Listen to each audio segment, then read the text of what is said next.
Olá, queridos amigos, irmãos em Cristo Jesus. Estamos aqui começando mais aquele vídeo semanal, no intuito de trazer uma palavra de fé, de otimismo e conhecimento da Bíblia Sagrada, que conhecemos como a palavra de Deus. E para nos ajudar hoje a elucidar e nos trazer mais conhecimento sobre a Bíblia, hoje eu trouxe um amigo meu, José Fraida. Tudo bem, José? Tudo. E o José, ele é um grande conhecedor da palavra de Deus, estudioso, e ele aprofundou um pouco nesse livro de Jonas, para nos trazer um pouco mais de conhecimento. E é isso que ele vai fazer agora. José, eu tenho uma pergunta para te fazer que nos fala um pouco mais sobre a historicidade desse livro, como é que ele foi escrito, da onde é que ele veio, qual que foi o período. Eu estou te fazendo logo aqui várias perguntas para deixar você a falar aí à vontade. Esteja à vontade para falar com o pessoal e nos ajuda aí a esclarecer um pouco essa história. Ok. O livro de Jonas, segundo alguns historiadores, alguns teólogos, ele foi escrito no período pós-exílio do povo de Israel em Babilônia, no ano aí de 538, 537 a.C. E esse ano pós-exílio era o período que o pessoal estava na Babilônia, né? Isso. E o que acontece? Quando se fala de Jonas, a gente já vem à mente logo o profeta fujão, né? Mas por que temos essa imagem de Jonas? Porque ele era filho de Amitai, que viveu ali no reino de Jeroboão II, em Israel. E Jonas, ele seguiu o mesmo que seu pai. Seu pai era profeta e ele também se tornou um profeta. Ou seja, ele foi escolhido por Deus também para ser um Para profeta, ser um né? profeta do povo de Deus. Mas ele foi escolhido não somente para ser um profeta, mas para ser um profeta que ia levar a mensagem para os gentios. Uma mensagem de arrependimento, que Nínive era uma cidade muito grande na época, e Jonas, ele tinha essa tarefa, ir para Nínive. Só aqui abrindo um parênteses, então quer dizer que os gentios que você está dizendo é como se fosse hoje, na nossa altura, as pessoas que não conhecem Cristo. Isso, exatamente. Que naquele tempo o povo de Israel, eles acreditavam que a salvação seria ali para o povo de Israel. Quem estivesse fora dos limites de Israel, segundo eles, não tinha oportunidade de salvação. Só que Deus não era Deus somente dos israelitas, era de todos os povos que aceitassem a ele. Exato. E então Jonas recebeu, né, esta tarefa. Aí Jonas, ele disse, olha, eu não vou seguir esse conselho de Deus de ir para Nínive. Ele ficou com medo. E aí ele pegou e tentou fugir da presença do Senhor. Ele tentou ir para um outro destino.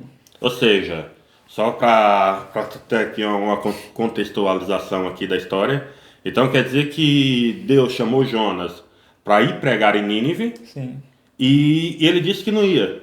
Ele recusou esse chamado. Na verdade, ele nem falou, ele simplesmente começou a fugir. Ele falou assim, olha, eu vou para tal cidade que tem o porto, pego um barco e de lá eu me mando para uma outra cidade, que aí Deus não vai me achar e eu não vou cumprir o propósito que ele quer. Mas por que ele tentou fugir de Deus? Vejamos, Nínive é capital da Síria. E os assírios haviam assolado Israel durante muito tempo, havia guerra entre eles. E quando eles invadiam outro reino, eles eram muito bárbaros. Decapitavam as pessoas, eles esfolavam as pessoas vivas, crucificavam as pessoas, então eles tacavam terror por onde eles passavam. Mas só te adiantando aqui um pouquinho, desculpa lá, mas te cortei um pouco naquilo no seu raciocínio, mas assim, como a gente fala muito e quer sempre buscar na Bíblia, né? Eu acho que seria interessante a gente falar dessa parte que você disse do povo quando ele fugiu. Isso também está na Bíblia, certo? Sim. E a gente encontra isso lá em Jonas, no capítulo 1, no versículo 3. Sim. A gente podia dar uma lida nesse versículo, que era para contextualizar mais aqui a história para as pessoas, para ver que tudo aquilo que a gente está dizendo está na Bíblia. Que está na Bíblia. Sim. Aqui em Jonas 1,3 diz, Jonas se dispôs, mas para fugir da presença do Senhor, para Tarsis, e tendo descido a Jope, achou um navio que ia para Tarsis. Pagou, pôs a passagem e embarcou nele, para ir com eles para Tarsis, para longe da presença do Senhor. Exatamente. Ou seja, então, nisso que ele agiu com a própria mão dele. Ele pagou para poder sair da presença de Deus. Da presença do Senhor. Mas ele, como profeta, ele não, será que ele não pensou bem? Será que ele não raciocinou que não tem como fugir da presença de Deus? Então, para você ver, né? Ele sabia disso, mas ele achou que poderia naquele momento.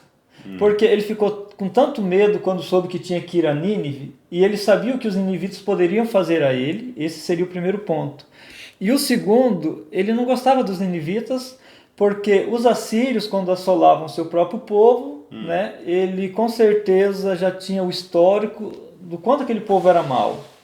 E tem um ponto importante aqui, é que por ele conhecer a Deus, ele sabia que se ele fosse, correria o risco de Deus perdoá-los. Então, ou seja, por ele conhecer a grandiosidade de Deus e ele não gostar do povo da Assíria, Sim. dos ninivitas. Pessoal, quando a gente fala aqui da cidade de Nínive, ela pertencia à Síria. Então, às vezes igual o José já disse, Nínive disse Assíria, a gente estamos falando do mesmo local, do mesmo povo, tá bem? Só que no livro de Jonas a gente entra muito na cidade de Nínive, que fala da cidade de Nínive e dos ninivitas, que eram as pessoas que viviam em Nínive, tá? Então, ou seja, Jonas então não gostava desse povo, porque era um povo que perseguia os povos hebreus na altura. Viviam em guerra e muitas das vezes eles venceram. Então, para ele não fazer isso, para ele não ir lá pregar para esse povo, porque sabia que Deus pode, se eles voltassem a Deus, Deus poderia perdoar. Então ele resolveu fugir de Deus. Ele tentou fugir. Porque ele sabia que a misericórdia de Deus é muito maior do que as misericórdias do ser humano, né? Exato. Porque o ser humano, a primeira oportunidade que ele tem de ferir alguém, ele vai lá e fere, né? E Exatamente. Deus, ele consegue ver diferente. Então, aquelas pessoas naquele momento, eles estavam diante dos olhos de Jonas condenados. Só que ele sabia que se ele fosse lá e falasse de Deus e eles reconhecessem o seu pecado, reconhecessem o seu erro e buscassem perdão, o amor de Deus era tão grande que poderia perdoar eles. Só que eles, para Jonas, era seu inimigo. Assim, como é que eu posso ver aquelas pessoas que eram tão mal ao meu povo, do nada eles serem perdoados? E ele não conseguia aceitar isso. Então, no caso aqui, vamos ler aqui o versículo 7 e o versículo 8, para ver se a gente contextualiza aqui um pouco dessa história, que diz assim: E dizia uns aos outros, vinde, lancemos sorte para que saibamos por causa de quem nos sobreveio este mal. E lançaram sorte, e a sorte caiu sobre Jonas. Então lhe disseram, declara-nos agora por causa de quem nos sobreveio este mal. Que ocupação é a tua? De onde vens? Qual é a tua terra? E de que povo és tu? Dentro desse contexto, o que esses versículos estão querendo nos dizer aqui? Então, quando Jonas ele pegou o barco para fugir, da presença de Deus não tem como a gente fugir. Exato. Né? Aí veio uma grande tempestade sobre o mar. E essa tempestade, o barco estava para se partir ao meio. De tão violenta que era. Ou seja, os marinheiros eles não estavam acostumados com uma tempestade daquele tamanho. Quando foi ao porão do barco, Jonas estava dormindo tranquilamente. E aí levaram ele para cima e falou assim, como que tu dorme tranquilamente? Tá vendo que o barco está para se rachar ao meio? Ore ao teu Deus para ver se ele faz alguma coisa. Então, tiveram que lançar sorte ali para ver se ele realmente era o culpado. E aí realmente caiu nele e falou assim, tá bom, agora vocês sabem que eu sou o culpado, eu vou explicar o que aconteceu. Eu sou hebreu, do povo de Israel, e sou o profeta do Deus Altíssimo, que fez a terra e o mar. E eu estou fugindo da presença dele. Se vocês me jogarem ao mar, tudo isso aqui vai acabar. Então Jonas, depois que ele foi acordado pelo pessoal do navio, ele sabia que tudo aquilo estava acontecendo por causa dele. Por causa dele. Porque ele virou as costas para Deus. Ele não queria dar ouvido à voz de Deus. Deus falou assim, eu preciso que você cumpra uma tarefa para mim. Mas ele falou assim, eu não estou disposto a fazer isso. Aí o que acontece? Aqueles homens, eles já tinham orado aos seus deuses e nada tinha acontecido. Mas quando eles foram lançar Jonas ao mar, eles falaram assim, esse Deus que você serve, a gente vai falar com ele para que ele não traga sobre nós o teu sangue, porque nós somos inocentes, nós não temos nada a ver com essa briga de vocês. E aí lançaram ele ao mar, pediram desculpa ao Deus de Jonas, e nesse momento a tempestade se acalmou. Então, só que abrindo então um parêntese, trazendo isso então para o nosso tempo, da mesma forma que Jonas foi chamado por Deus para pregar em Nínive, isso acontece às vezes conosco. Deus nos chama para fazer alguma atividade e às vezes fugimos. Só que aí esquecemos que Deus, ele é onisciente, Sim, ele é sabe onipresente, todas as coisas. ele conhece e sabe tudo. Então não adianta a gente querer fugir de Deus, que Deus vai estar sempre ali nos olhando, certo? Então não adianta a gente virar as costas para Deus, que Deus vai estar cuidando da gente. Sempre. Certo? Eu acho interessante que hoje, às vezes, a gente faz o mesmo que Jonas, mas por caminhos diferentes, né? E o que eu sempre penso é o seguinte: a gente não precisa ser igual Jonas, ter que entrar no ventre de um peixe para a profundeza do mar para poder buscar a Deus, né? Ele precisou fazer tudo isso, lá no fundo do oceano. Aí que ele falou assim: não, agora eu vou me lembrar de Deus para que Deus possa me tirar dessa situação. E Deus já tinha dito para ele: ó, é só tu fazer aquilo que eu estou lhe pedindo e tudo vai correr bem. Aí ele falou assim: não, eu vou escolher o meu caminho. E tu viu todo o caminho que ele fez. E às vezes Deus fala conosco: olha, eu tenho esse caminho aqui para você. Aí você fala: não, mas eu quero seguir o meu caminho. Eu quero decidir por onde eu vou, com quem eu vou conversar, com quem eu vou morar, os lugares que eu vou frequentar. É mais ou menos assim. E foi isso que Jonas fez. Olha, eu não quero ir por terra, eu quero ir pelo mar.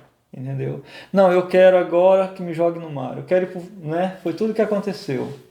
E é interessante, José, porque essa é uma história que nos traz, parecendo que uma história que foi escrita, uma história literária, é bom a gente dizer que é uma história literária, que não é uma história contada de conto de fada, uma história que literalmente aconteceu, escrita há muitos anos atrás, vamos dizer aí há 2.500 anos atrás mais ou menos, e que nos parece ser tão real na nossa vida de hoje em dia, né? Sim. Porque tantas vezes nós estamos dentro de um buraco, igual o Jonas foi para dentro da barriga desse grande peixe, nós estamos dentro de um buraco escondido, não querendo sair para a vida, não querendo olhar a vida com os olhos de Deus, virar as costas para Deus, e Deus está dali, e só basta a gente virar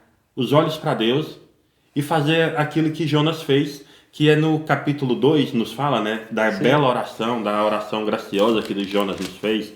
A gente podia ler aqui o versículo 4, se eu não me engano, o versículo 2, né, que eu acho que para mim é uma das mais belas orações, né, que todo o capítulo 2 é uma oração de Jonas, mas essa parte para mim, esse versículo é uma parte muito bonita dessa oração, que se diz assim: na minha angústia clamei ao Senhor, e Ele me respondeu. Do ventre do abismo gritei, e Tu ouviste a minha voz. Que bela exclamação, né, que ele faz ao Senhor. Porque mesmo ele correndo de Deus, ele sabia que aonde ele estava, Deus poderia ouvir, né? E eu acho que essa história vem nos trazer muito essa parte do amor de Jonas também, né? O que você acha sobre isso? Eu acho interessante que Jonas, ele tinha intimidade com Deus, as orações dele eram ouvidas por Deus, né?